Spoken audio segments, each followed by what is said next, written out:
is another witness from beyond the grave.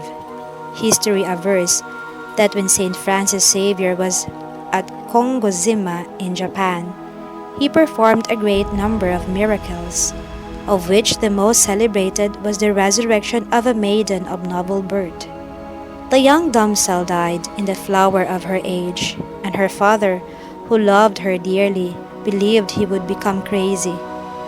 Being an idolater, he had no resources in his affliction, and his friends who came to console him rendered his grief only the more poignant.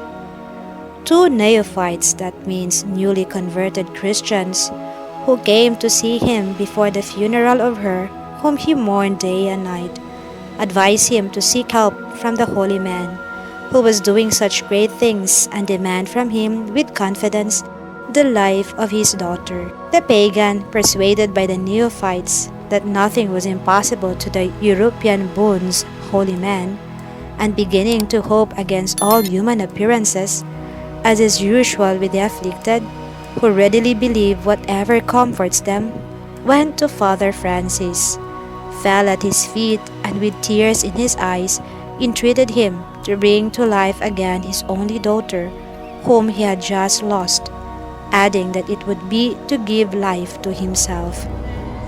Xavier, touched by the faith and sorrow of the pagan, went aside with his companion Fernando to pray to God. Having come back again after a short time, he said to the afflicted father, "Go, your daughter is alive." The idolater, who expected that the saint would come with him to his house and invoke the name of the God of the Christians over his daughter's body, took this speech as a jest and withdrew, dissatisfied. But scarcely had he gone a few steps when he saw one of his servants who, all beside himself with joy, shouted from a distance that his daughter was alive. Presently he beheld her approaching. After the first embraces, the daughter related to her father that, as soon as she had expired, two horrible demons pounced upon her and sought to hurl her into a fiery abyss, but that two men of a venerable and modest appearance snatched her from the hands of these executioners and restored her life, she being unable to tell how it happened.